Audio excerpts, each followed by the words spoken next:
ఈ కార్యక్రమాన్ని ఎంతో చక్కగా నిర్వహించిన పవన్, కిరణ్, ప్రవీణ్ అందరికీ నా హృదయపూర్వక నమస్కారాలు తెలియజేసుకుంటున్నా. అదేవిధంగా వేదిక మీద పెద్దలకి, వేదిక ముందున్న సోదరులందరికీ నా హృదయపూర్వక నమస్కారాలు తెలియజేసుకుంటున్నా. రాచపల్లి గ్రామానికి నన్ను ఇన్వైట్ చేసేందుకు కృతజ్ఞతలు తెలియజేసుకుంటూ, పవన్ గారి పేరు కిరణ్, రాచపల్లికి చాలా చాలా చాలా చిన్న కోరికలు కోరినావు నువ్వు.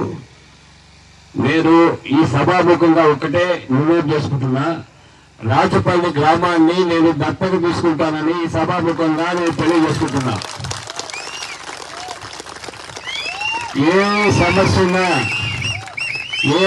ఉన్నా గవర్నమెంట్ లో చేయాల్సిన పనులు, నా సొంతం చేసే పనులు కలిసి మీకు ఏ అవసరం ఉన్నా నేను ఈ సభాముఖంగా తెలియజేసుకుంటున్నా. ఏ సమస్య ఉన్నా నేను తీర్చుతానని, మీ కోరికను తప్పకుండా నెరవేరుస్తానని తెలియజేసుకుంటున్నా. ముఖ్యంగా ఇంత చూస్తుంటే చాలా పండుగ వాతావరణం ఉంది. 20 సంవత్సరాలు ఒక పార్టీని మీరు అందరూ కలిసి గెలిపించారు. కోడూరు నియోజకవర్గ ప్రజలు, అంటే మీరంటే మీరు కాదు, మీరంతా తెలుగుదేశానికి వేశారు, ఇంతకుముందు కూడా గెలిపించారు. ఒక్క ఏ సమస్య కూడా కోడూరు నియోజకవర్గానికి వాళ్ళు చేయలేదు. ఒక బస్టాండ్ చూస్తే కోడూరు నియోజకవర్గంలో చాలా సిగ్గుచేటు, ఎంత వరస్ట్గా ఉందంటే మీకు అందరికీ తెలుసు, అంత వరస్ట్గా ఉంది. ఇకపోతే రైతులు గిట్టుబాటు ధర రైతులకు లేదు.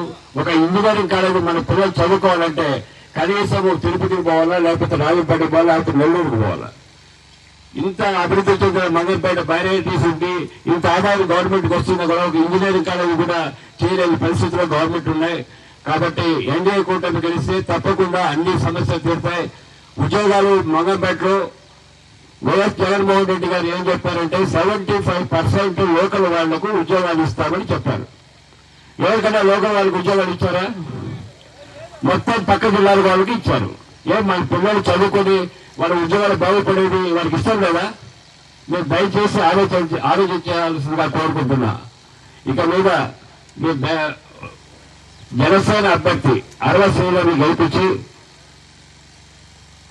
ఎంతో నమ్మకంతో పవన్ కళ్యాణ్ గారు ముందు టికెట్ ఇచ్చినా కూడా నేను పోయి కన్విన్స్ చేస్తే ఆయన నా మీద నమ్మకం ఉంచి టికెట్ మార్చి మరో టికెట్ ఇవ్వడం జరిగింది.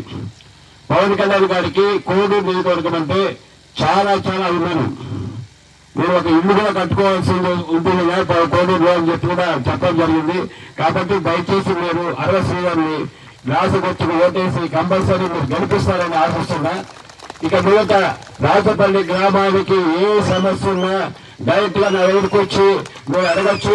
ప్రతి ఒక్క సమస్యను తప్పకుండా నెరవేరుస్తానని, గవర్నమెంట్ చేసే పని గవర్నమెంట్ చేస్తుంది, లేదంటే నా సొంత డబ్బులతో ఫౌండేషన్ ద్వారా రాచపల్లి గ్రామానికి ఏమి కావాలన్నా చేస్తారని సభాముఖంగా తెలియజేసుకుంటూ, మీరు బీజేపీ అభ్యర్థి ఉమ్మడి అభ్యర్థి కిరణ్ కుమార్ రెడ్డి అన్నకు కమలం గుర్తుకు ఓటేసి మంచి మెజార్టీతో గెలిపించాలని కోరుకుంటూ, అదేవిధంగా జనసేన అభ్యర్థి అరవశ్రీధర్కు గ్లాసు గుర్తుకు ఓటేసి గెలిపిస్తారని ఆశిస్తూ, కోడూరు ప్రజలకు సేవ చేసే భాగ్యం కలిగిస్తారని ఆశిస్తూ సెలవు తీసుకుంటున్నా.